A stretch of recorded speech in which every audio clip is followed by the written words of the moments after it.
Selamat sore pemirsa, Anda menyaksikan Kilas Nusantara edisi COVID-19 9 November 2020. Sebelum menyimak tayangan kami, ingat selalu pesan ibu akan 3M, yakni memakai masker, mencuci tangan di air mengalir, dan menjaga jarak dari kerumunan. Sejumlah informasi mengenai perkembangan penanganan pandemi di tanah air telah kami siapkan untuk menemani waktu rehat sore Anda. Jumlah kota dan kabupaten di Jawa Barat yang masuk zona kuning atau risiko rendah penyebaran COVID-19 bertambah dari awalnya hanya 3 daerah pada pekan lalu, menjadi 7 daerah pada pekan ini.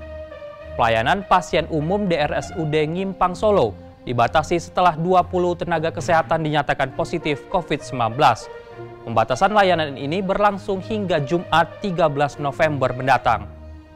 Sebagai wujud penghargaan dan meningkatkan rasa nasionalisme di masa pandemi COVID-19, Kuartir Pramuka Bangka Belitung memberikan bunga mawar merah dan putih kepada tenaga medis dan pasien COVID-19. Bersama saya Sugiharto Purnama, inilah rangkaian berita COVID-19 selengkapnya.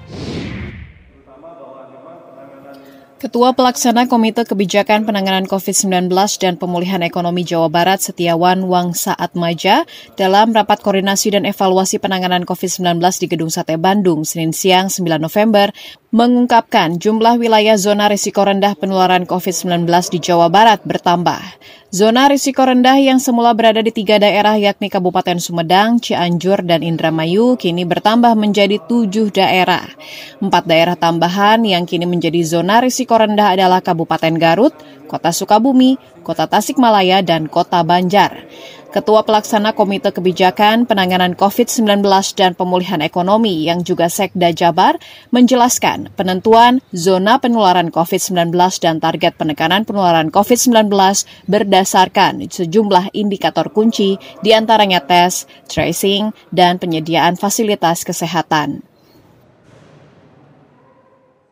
Nah inilah indikator-indikator inilah yang kami bangun menjadi indikator key performance indicators, jadi indikator gitu ya, utama kunci gitu ya.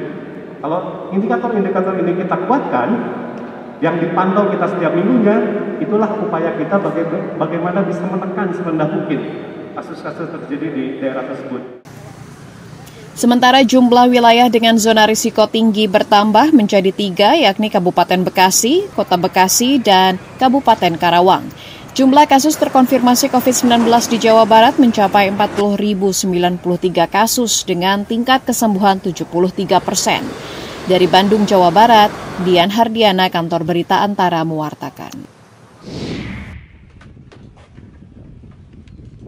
Rumah Sakit Umum Daerah RSUD Ngimpang di Kota Solo, Jawa Tengah membatasi pelayanan kepada pasien umum setelah sejumlah tenaga kesehatan di rumah sakit milik Pemkot Solo ini terpapar COVID-19.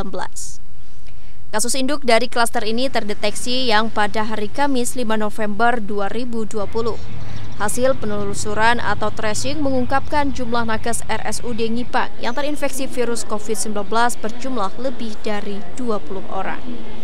Ketua Pelaksana Satuan Tugas Penanganan COVID-19 Kota Solo, Ahyani menjelaskan, proses tracing masih terus berjalan. Total kalau nggak salah 26 atau berapa gitu loh. Itu yang harus sementara ditarik dulu, dirawat dulu di BK. Namun demikian mereka kan juga berkontak dekat di sana. Nah, itu kan sekarang sedang dilakukan tracing. Ahyani menambahkan pihaknya masih menelusuri sumber penularan di klaster ini. Sejumlah rumah sakit di Kota Solo yakni RSUD Dr. Mawardi dan RS Kasih Ibu saat ini juga memberlakukan pembatasan pelayanan pasien umum. Dari Solo, Jawa Tengah, Denik Apriani, Kantor Berita Antara mewartakan.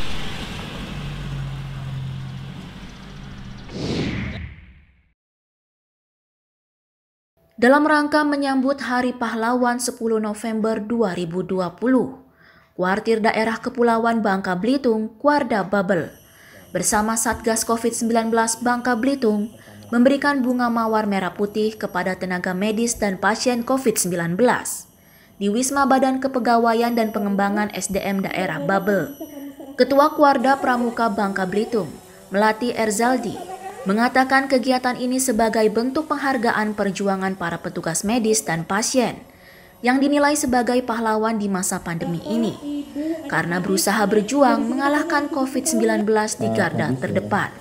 Dengan penghargaan ini, diharapkan para petugas medis dan pasien terus semangat berjuang untuk membantu mengakhiri pandemi ini, disertai dengan rasa nasionalisme. Kami dari Kuarda Provinsi Kepulauan Bangka Belitung sama kakak-kakak sekarang hadir. Tidak banyak yang kami lakukan. Kami memberikan buket merah putih berupa mawar.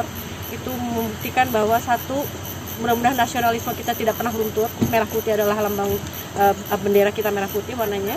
Dan ini biar mereka pun tahu bahwa kami walaupun di luar sana tetap memantau dan mendoakan pada teman-teman yang berada di Wisma Karantina ini. Rangkaian kegiatan menyambut Hari Pahlawan oleh Kuarda Bubble dilanjutkan dengan menabur bunga dari atas kapal Basarnas sebagai tanda penghargaan atas perjuangan pahlawan saat merebut dan mempertahankan kemerdekaan Indonesia dari tangan penjajah. Dari Pangkal Pinang, Bangka Belitung, Merianti, Kantor Berita Antara mewartakan. Demikian rangkaian berita COVID-19. Pemirsa, ingat selalu pesan Ibu mengenai 3M, yakni memakai masker, mencuci tangan dengan sabun di air mengalir, dan menjaga jarak dari kerumunan, agar rantai penyebaran COVID-19 bisa teratasi. Nantikan kehadiran kami kembali pada Kilas Nusantara edisi COVID-19 esok pagi, pukul 9 waktu Indonesia bagian Barat. Sampai jumpa. Jaga